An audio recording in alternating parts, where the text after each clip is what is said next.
Olá, sexto ano, tudo bem com vocês? Então, vamos para mais uma aulinha de geografia. Vamos pegar a apostila de vocês na página 37 para a gente estar dando continuidade agora, falando a respeito da litosfera e dos diferentes tipos de solos. Então, a gente sabe que o solo é um importante recurso natural, né? Ele trata-se de um material composto de partículas ou grãos de minerais originários da decomposição da rocha e de materiais orgânicos. Então, há milhares e milhares de anos atrás, não existiam solos, existiam rochas. Só que essas rochas elas foram se desgastando, elas foram se decompondo, né? Se desagregando, formando juntamente com a matéria orgânica existente, né?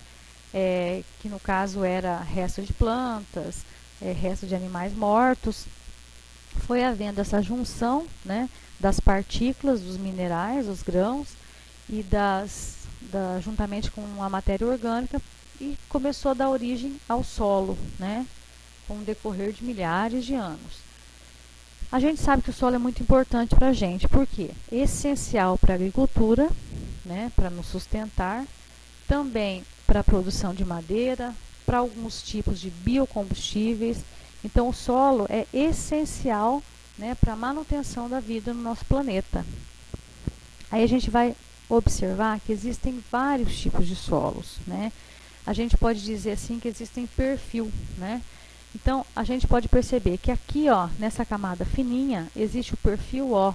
Esse perfil O é onde está depositada a maior parte de matéria orgânica, ou seja, é onde a gente vai produzir alimentos, a gente vai produzir todo tipo de agricultura, as plantações, vai ser tudo realizado nessa região aqui, ó, onde existem muita matéria orgânica, que é no horizonte O. No horizonte A também tem muita matéria orgânica, né? Ela é, vamos dizer, a parte, né, olhando no desenho, a parte do horizonte A é bem maior do que a do horizonte O, né?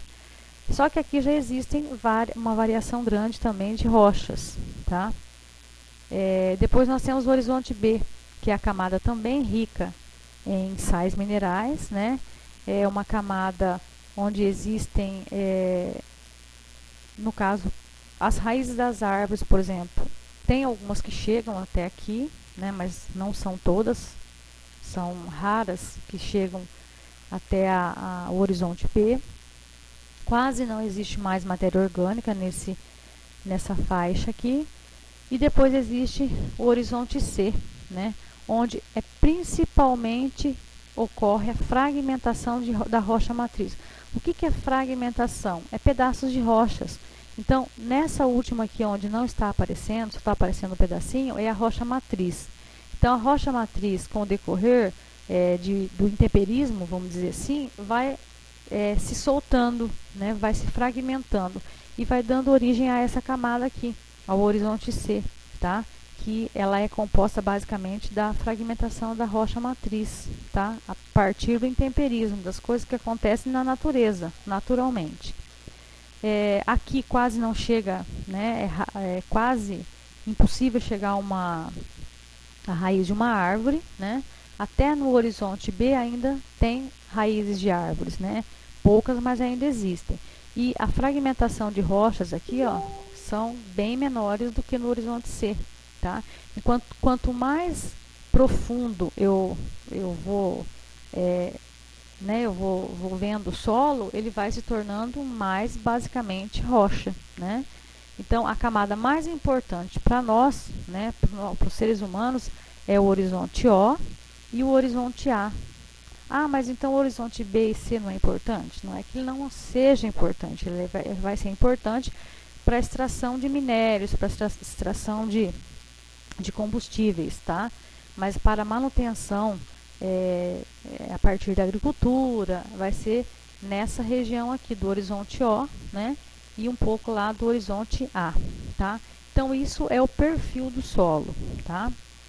A gente pode perceber que existe uma variação muito grande de solos. Muita gente fala assim que o Brasil tem um solo muito fértil. Não, são poucas áreas brasileiras que têm solo fértil por natureza, tá? A maioria do Brasil apresenta solos pouco férteis. E como acontece isso? Hoje em dia tem muita tecnologia que a gente pode estar agregando, né, investindo, vamos dizer assim, no solo, como fertilizantes, equipamentos e tudo mais, para que esse solo se torne um solo bom para a produção agrícola, né? Mas os solos do Brasil, no geral, não são solos férteis, né?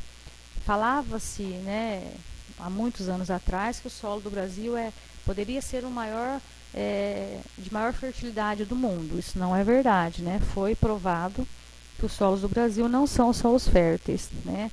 Existem sim alguns locais de fertilidade, mas a maioria não são solos férteis. Eles precisam de agregação de materiais para ele se tornar um solo fértil, tá? O solo pode ser chamado de autóctone ou residual, quando se localiza no mesmo lugar que foi gerado. Quando é formado em um lugar,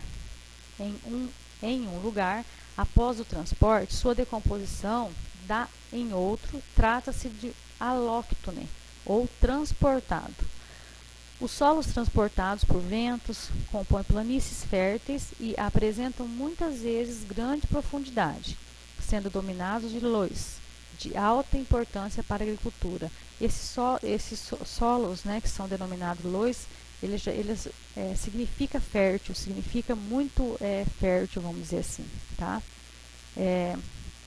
No caso aqui, ó, nesses campos agrícolas, às margens do rio, tira-se proveito da fertilidade do solo, né, que é esse solo loess, que ocorre no local, né, que é ali na China, acontece isso. Por quê? Porque é agregado aqui nesse solo aqui do lado, ó, nessa planície aqui do lado, muito sedimento, né, muito sedimento que muitas vezes o próprio rio traz, né, para essa região aqui.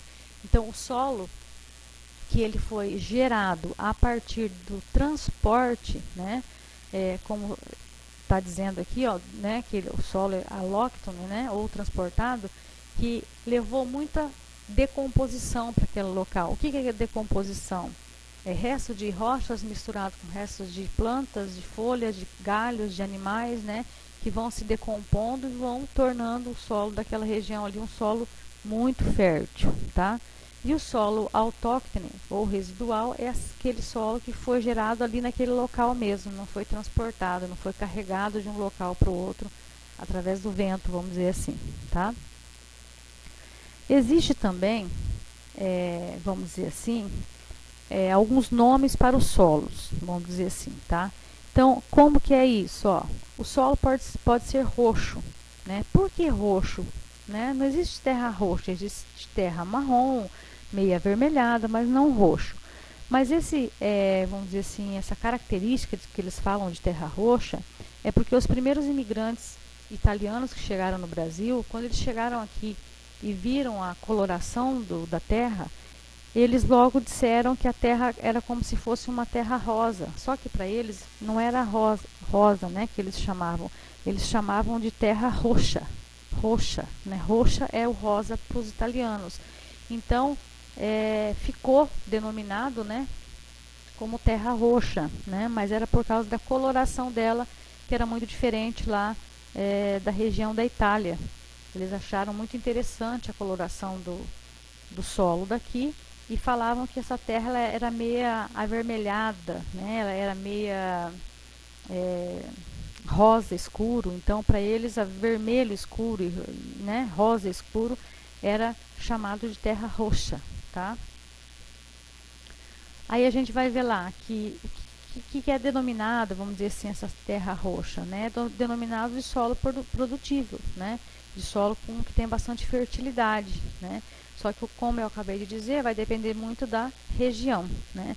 Tem locais que tem terra roxa, como se diz, né, terra avermelhada, que não é tão fértil, que precisa da agregação de outros produtos, vamos dizer assim, tá?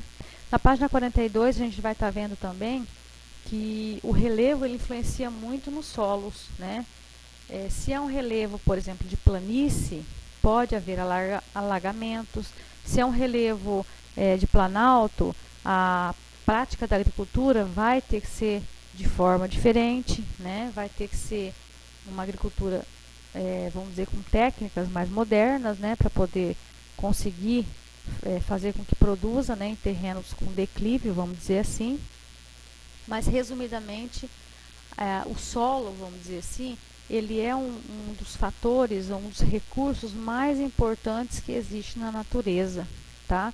Porque é dele que provém, né, que provém o recurso, né, para nossa manutenção na terra, tá? Então, só voltando lá um pouquinho, ó, o solo é um importantíssimo recurso natural.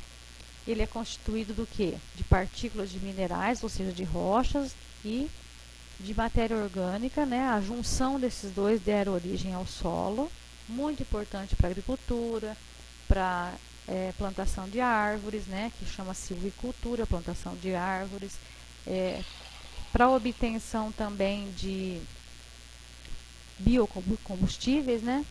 Aí a gente viu todas as partes aqui que falam do perfil do solo, das partes do solo e alguns locais que são transportados, né, por meio do vento, são transportados partículas, são transportados folhas, galhos, né, e juntamente com partículas de areia, com partículas de rochas, vão sendo transportados e dão origem ao solo alóctone. E aquele solo que não vamos dizer assim, chamado, ele não é transportado, ele é o solo autóctone, tá? É o solo que se compôs naquela região e ali ele ficou, tá? Ele não foi transportado de um local para o outro, ok? Então, depois, para a próxima aula, vocês vão estar lendo essas páginas e a gente vai estar colocando mais uma aulinha a respeito disso e mais umas atividades, ok? Até breve.